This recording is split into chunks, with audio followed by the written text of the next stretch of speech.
வணக்கம் அன்பர்களே, நான் உங்கள் அன்பான சயின்டிஃபிக் வேதிக் அஸ்ட்ராலஜர் அஸ்ட்ராலஜி பேசுகிறேன். சயின்டிஃபிக் வேதிக் அஸ்ட்ராலஜினா உங்களுக்கு எக்ஸ்பிளைன் பண்ணிட்டு இருக்கேன். ஒளி தத்துவ பிரகாரம் கடவுள் நம்ம கர்மாவை எப்படி இந்த வாழ்க்கையில் கொண்டு வராரு, அது தசாபுக்திகள் அடிப்படையிலையும் கோச்சார அடிப்படையிலும் எப்படி நமக்கு செயல்படுகிறது, நம்ம வாழ்க்கையில் நடத்தி காட்டும் சம்பவங்களாக எப்படி விஸ்வரூபம் வெடிக்கிறதுங்கிறது நாம் துல்லியமாக நம்மளுடைய வீடியோவில் பார்த்துட்ருக்கோம். அந்த வகையில் இந்த வீடியோவில் பார்த்தீங்கன்னா 2024 புத்தாண்டு கடகராசிக்காரர்களாகிய உங்களுக்கு எப்படி இருக்க போகுதுங்கிறது துல்லியமாக நம்ம பார்க்க போகிறோம். இப்போ பார்த்தீங்கன்னா இன்னும் ஒரு 25 நாட்களுக்கு அப்புறம் வரக்கூடிய ஒரு புத்தாண்டு எப்படி நமக்கு செயல்பட போகிறதுங்கிறது முன்கூட்டியே நமக்கு தெரிஞ்சுக்கிட்டோம்னா அதுக்கு பிரகாரம் நம்ம கொஞ்சம் பிளான் பண்ணி அதுக்கு தகுந்த மாதிரி சில விஷயங்கள், எச்சரிக்கையான சில விஷயங்களும் தவிர்க்கப்படக்கூடிய சில விஷயங்களும் நாம் பிளான் பண்ணி வச்சுக்கலாம். அந்த அடிப்படையில் பார்த்திங்கன்னா இந்த குரு மட்டும்தான் 2024 பயிற்சி ஆகிறார். ஆண்டு கிரகம் என்று சொல்லப்படுகிற ராகு, கேது, சனி நிலைத்து அதே ராசியில் தான் இருக்கிறாங்க. சனி பார்த்திங்கன்னா கடகராசிக்கு 8ஆம் இடத்துல அஸ்தம சனி கடந்த 2023 ஜனவரி மாதத்திலேருந்து கடகராசிகளுக்கு அஸ்தம சனி கொடுத்துட்ருக்கிறாரு. அதே சமயத்தில் ராகுவும் குருவும் பார்த்திங்கன்னா 10ஆம் இடத்துலேருந்து இப்போ ராகு 9ஆம் இடத்துக்கு பாகிஸ்தானத்துக்கு ஒரு மாதம் ஆகிவிட்டது. புத்தாண்டு வரப்போ பார்த்திங்கன்னா ஒரு 2 மாதமே ஆகிருக்கும். 3ஆம் இடத்துல கேதுவும் நல்ல ஒரு முயற்சியை கொடுக்கக்கூடிய ஒரு கேதுவும் 3ஆம் வீட்டில் இருக்குதுங்க. 10ஆம் இடத்தில் ஒரு குரு இருக்கிறார். ஸோ இந்த கடகராசியோட பயிற்சி 2 விதமாக பிரிச்சுக்கலாம். முதல் 4 மாதங்கள், அடுத்த மே மாதத்திலிருந்து வரக்கூடிய அடுத்த கடைசி 8 மாதங்கள் எப்படி இருக்க போகுது என்று பார்க்கும் பொழுது, நீங்கள் என்னதான் தசாபுக்திகள் இருந்தாலும் நடந்துட்டு இருந்தாலும் அது நடக்குமா, அந்த விஷயங்கள் நடக்குமா நடக்காதா, மதுர் மேலே இருக்கிற பூனை எந்த பக்கம் சாய போகிறதுங்கிறத முழுசாக நம்ம அறிவதற்கு கோச்சாரம் பார்த்து தான் ஆகணும். நம்மளுடைய ஆண்டு கிரகங்கள் எப்படி இருக்கிறது, அந்த ராசிக்கு இருக்கக்கூடிய பிளானட்ஸ் எப்படி இருக்குது. இப்போ பார்த்தீங்கன்னா 2023 அஸ்தமசனி தாக்கம் இருக்குது. 24 முழுக்க கடகராசிக்காரர்கள், குறிப்பாக பூச நட்சத்திரம், ஆயிலி நட்சத்திரக்காரங்கள் பாதிக்கப்பட போகிறாங்க. புனர்பூச நட்சத்திரக்காரங்கள் அந்த பாதிப்புலேருந்து மெல்ல வந்துட்டாங்க. 23 ஆண்டு புனர்பூசக்காரங்களுக்கு ஒரு இக்கட்டான ஒரு சூழலை கொடுத்து அடுத்து வரக்கூடிய பூச ஆயிலி நட்சத்திரக்காரங்க தான் பார்த்திங்கன்னா நமக்கு அஸ்ட்ராலஜி கன்சல்டேஷன் வர்றப்போ பயங்கரமான ஒரு பிரச்சனையும் ஒரு இறுக்கமான ஒரு சூழ்நிலையும் அது மாதிரி ஒரு தாக்கத்தில் இருந்துகிட்ருக்காங்க.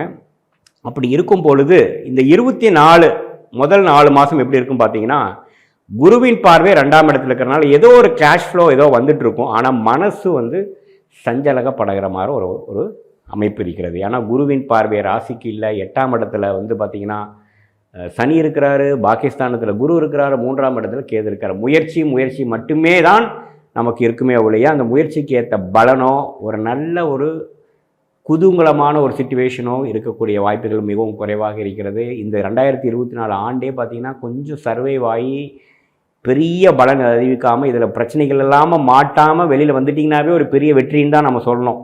ஏன்னா அஸ்தம சனிங்கிறது பார்த்திங்கன்னா 30 வருஷத்துக்கு ஒரு தர விஷயம். ஒரு ஜாதகரை பல பிரச்சனைகள் கொடுத்து 8ஆம் இடங்கிற ஒரு இடத்துல சனி வர்றது பார்த்திங்கன்னா மரணத்துக்கு ஈக்குவலான ஒரு கண்டங்களை கொடுத்து ஆப்ரேஷனு, உடல் உபாதையெல்லாம் கொடுத்து ட்ரீட்மெண்ட் எடுக்கக்கூடிய ஒரு காலகட்டமாக அமைந்து விடுகிறது. இவ்வளோ நாளாக சில பிரச்சனைகள் ஆகிட்டு இருந்தது உடம்புலங்கிறப்ப இந்த டைமில் தான் நம்ம போய் ட்ரீட்மெண்ட் எடுக்க வேண்டியதாக இருக்கும். அந்த டைமில் தான் சில ஆப்ரேஷன் தான் தீர்வுனா ஆப்ரேஷன் பண்ணி ஆகணும், அல்லது கொஞ்சம் தெரப்பீஸ்லாம் போகணுன்னா தெரப்பி போக வைக்கும். அது மாதிரி விஷயங்கள் எல்லாம் கொடுக்கக்கூடிய ஒரு ஆண்டாக கடகராசிக்காரர்களுக்கு இருக்கிறது. கொஞ்சம் தசாபுக்திகள் சிறப்பாக இருக்கிறப்ப பார்த்திங்கன்னா கொஞ்சம் தாக்கங்கள் கொஞ்சம் கம்மியாக இருக்கும். தசாபுக்திகள் 6, 8ங்கிற மாதிரி ஒரு கடுமையான தசாபுக்தி வரும்பொழுது உண்மையிலேயே பார்த்திங்கன்னா ஒரு 3-4 மாதம் நம்ம அட்மிட் ஆகி கொஞ்சம் சரியாகணும். சில கடன் தொல்லைகளால் அஃபெக்ட் ஆனவங்களுக்கு பார்த்திங்கன்னா இதுக்கு மேலே நம்ம கடனை சமாளிக்க முடியாது, கொஞ்சம் இக்கட்டான சூழ்நிலைக்கு போக வேண்டியதாக இருக்குது. சிகப்பு நிற கட்டிடம் என்று சொல்லப்படுகிற போலீஸ் ஸ்டேஷன் அது மாதிரி விஷயத்துக்கெலாம் போய் தான் தீர்க்க வேண்டிய அமைப்பாக சில பேத்துக்கு வரும். தசாபுக்திகள் அமைப்பு வச்சு நம்ம ஒரு துல்லியமான பலன்கள் சொல்லலாம். ஸோ அந்த அளவுக்கு பார்த்திங்கன்னா கடகராசிக்காரர்களுக்கு இந்த 2024ங்கிறது பெரிய முன்னேற்றங்கள் இல்லைனாலும் பரவாயில்ல, ஒரு பெரிய சிக்கலில் போய் மாட்டாமல் தப்பிச்சோம்னாவே போதும் தான் நீங்கள் பார்க்கணும். இந்த நேரத்தில் பார்த்து ஒரு அகலக்கால் வைக்கிறது, ஒரு பெரிய ஆப்பர்ச்சுனிட்டி வருதுன்னு நினச்சி போகிறது, ஒரு ஒரு ஆசை வார்த்தை கொடுத்து ஒரு பங்குதாரராக வரவரை பார்த்திங்கன்னா ரொம்ப கேர்ஃபுல்லாக தான் நீங்கள் டீல் பண்ணணும். புதிய முயற்சிகள் இந்த ஆண்டு அவாய்ட் பண்ணுறது நல்ல விஷயம். ஸ்டாக் மார்க்கெட்டில் இமீடியட்டாக நம்ம போய் சம்பாதிக்கலாங்கிற மாதிரி ஒரு பெரிய ஆசைப்பட்டு பேராசைப்பட்டு போய் பணம் போடுறது நம்ம ஒரு சிக்கலில் கொடுத்துரும். இது மாதிரி சூழ்நிலையெல்லாம் பார்த்திங்கன்னா கடகராசிக்காரர்கள் இருக்குது. ஆனால் என்னதான் இருந்தாலும் 3ஆம் இடத்துல கேது இருந்து முயற்சியும் தைரியத்தையும் தூக்கி நிறுத்தி எதாக இருந்தாலும் சமாளிக்கிற அளவுக்கு மனசையும் திடத்தையும் கொடுக்குறாரு கடகராசிக்காரர்களுக்கு. அது ஒரு பெரிய ப்ளஸ்ஸுங்க ஆக்சுவலாக. அதுக்கப்புறம் பார்த்தீங்கன்னா இந்த 4 மாதத்துக்கு அப்புறம் வரக்கூடிய குரு பெயர்ச்சி வந்து 11ஆம் இடம்ன்ற லாபஸ்தானத்துக்கு வந்து நல்ல ஒரு விஷயத்தை, நல்ல ஒரு மாற்றத்தையும், ஒரு கதவு திறந்துடுச்சுரா அப்பா அப்படிங்கிற அளவுக்கு கடகராசிக்காரர்களுக்கு ஒரு அருமையான தீர்வை கொடுக்க போகிறார்.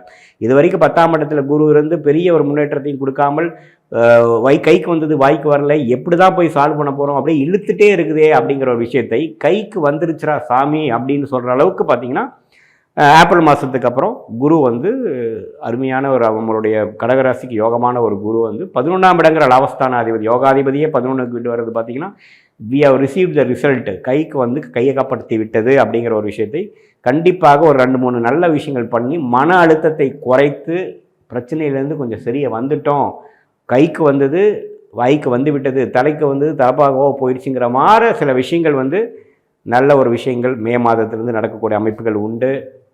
அதனால் கடுமையாக உழையுங்கள், உங்களை முயற்சியை வந்து குறைச்சிக்காதீங்க. அதே சமயத்தில் புதிய தொடர்பு, புதிய ஒப்பந்தம், அது மாதிரி ஒரு புதிய துவக்கம் போடுறப்போ நான் உண்மையிலேயே கரெக்டாக தான் பிளான் பண்ணி பண்ணுறோமாங்கிறது 10க்கு 11 தடவை யோசிச்சுக்குங்க. முடிஞ்ச வரைக்கும் அடுத்த வருஷத்துக்கு தள்ளி வைக்க முடிஞ்சால் தள்ளி வைங்க. இருக்கிற விஷயத்தையே பண்ணிகிட்டு இருங்க. இருக்கிறத விட்டுட்டு புதுசாக ஒன்று போய் பார்க்கணும்னா அதுலேயும் பெரிய சிறப்பு இருக்காது.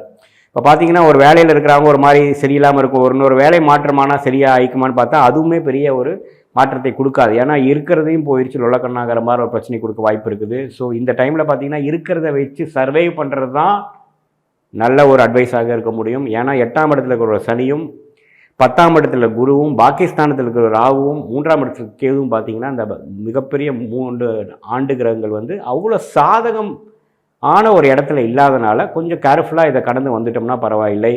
வண்டி வாகனத்தில் போகிறப்ப கேர்ஃபுல்லாக இருங்க. ஸ்டூடெண்ட்ஸ் பார்த்தீங்கன்னா உங்களோட நண்பர்கள்லாம் எப்படி இருக்காங்க, புதுசாக ஒரு நண்பர்கள் வராரு, வாடா மச்சான் நம்ம அங்கே வெளியில் போயிட்டு வருவோம், அங்கே சுற்றி பார்த்துட்டு வருவோம்னா உண்மையிலேயே நம்ம கரெக்டான பர்சனோட தான் போகிறோமா, அவங்களோட பேக்ரவுண்ட் என்னன்னு செக் பண்ணிப்போங்க. இல்லைன்னா நீங்கள் செய்யாத பிரச்சனையில் போய் மாட்டிப்பீங்க, உங்கள் பேரு கட்டுற மாதிரி ஒரு விஷயங்கள் நடந்துடும். ஸோ அது மாதிரி இருங்க. அதே சமயத்தில் இளைய பருவத்தினரும் பார்த்திங்கன்னா கெட்ட விஷயத்துக்குள்ளே போகிறது, ஒரு தப்பான பழக்கத்துக்கு போகக்கூடிய விஷயங்கள் வாய்ப்பு இருக்குது. கொஞ்சம் கேர்ஃபுல்லாக இருந்துக்கணும். இதே சமயத்தில் 45-50 வயசில் மிடில் ஏஜ் மென் என்று சொல்லப்படுகிற மூத்தவருக்கு பார்த்திங்கன்னா ஒரு திடீர்னு ஒரு கன்சைன்மெண்ட் வந்து ரிட்டர்ன் ஆயிடுச்சு, ஒரு கடன் ஆயிடுச்சு, ஒரு ஒரு ஒரு பிஸ்னஸில் வச்சு திடீர்னு ஒரு செட்பேக் வந்துடுச்சு, எதிர்பார்க்காத ஒரு கடன் ஆயிடுச்சுங்கிற மாதிரி ஒரு விஷயத்தை கொடுத்து நம்மளை நிலைக்குலை வச்சுருவார். கொஞ்சம் எல்லாமே கேர்ஃபுல்லாக பண்ணணும். ஃபினான்ஷியல் விஷயங்கள் பார்த்து பண்ணணும். செக் கொடுக்குற இடத்துல பார்த்து பண்ணணும். பேர் போடாமல் செக் கொடுக்காதீங்க. யாருக்கும் பார்த்தீங்கன்னா கேரண்டி கொடுத்துடாதீங்க, கடைசி வில்லங்கமாக வந்துடும். ஸோ இது மாதிரி ஒரு சிச்சுவேஷன் வந்து கொஞ்சம் கேர்ஃபுல்லாகவும் பெரிய முயற்சிகளும் அகலக்காலம் வைக்காமல் இருக்கிற சிச்சுவேஷன்லேருந்து மெல்ல நகர்ந்து 2025-26 நம்ம மேலே வந்தால் போதும். பொறுமையாக இருந்து இந்த ஆண்டை வந்து நீங்கள் சாதிக்க வேண்டிய ஒரு ஆண்டாக கடகராசிக்காரர்கள் இருக்குங்கிறது நான் வந்து உங்களை கேட்டுக்கொள்கிறேன். ஓரளவுக்கு இந்த எல்லா விஷயங்களும் ஓரளவுக்கு ஷேர் பண்ணிட்டோம்னு நினைக்கிறேன். கடகராசிக்காரருக்கு இந்த ஆண்டை எப்படி கடந்து வெற்றியாளராக வர வேணுங்கிற ஒரு விஷயம் நீங்கள் தெரிஞ்சிட்டிங்கன்னு நினைக்கிறேன். இதில் ஏதோ டவுட்ஸ் இருக்குது, கிளாரிஃபிகேஷன் இருக்குதுன்னா நீங்கள் கண்டிப்பாக கமெண்ட்ஸில் போடுங்க, கண்டிப்பாக பார்ப்போம். அதே சமயத்தில் பார்த்தீங்கன்னா இன்னுமே வேறு ஏதோ ஒரு உங்களுக்கு நுணுக்கமாக உங்களுக்கு வேணும் அப்படின்னா கீழே போட்டிருக்க வீடியோ இருக்கிற நம்பர்ஸ் காண்டாக்ட் பண்ணிங்கன்னா கண்டிப்பாக 1-to-1 ஜாதக பலன்கள் நம்ம பார்க்கலாம். முதல் தர நம்மளுடைய சேனலுக்கு வந்தவங்க கண்டிப்பாக சப்ஸ்கிரைப் பண்ணுங்கள், பெல் ஐக்கான் கிளிக் பண்ணுங்கள், ஃப்ரெண்ட்ஸ் அண்ட் ரிலேட்டிவ்ஸ் ஷேர் பண்ணுங்கள். தொடர்ந்து நம்ம வீடியோ பார்த்துட்டு இருக்கிறவங்க கண்டிப்பாக தொடர்ந்து பாருங்கள். இதனால் நல்ல பலன் பெற்று வாழ்க்கையில் உத்வேகம் பெறக்கூடிய ஒரு நல்ல விஷயமாக நீங்கள் கண்டிப்பாக யூஸ் பண்ணிக்கலாம். மீண்டும் மற்றொரு வீடியோவில் சந்திப்போம். நன்றி, வணக்கம்.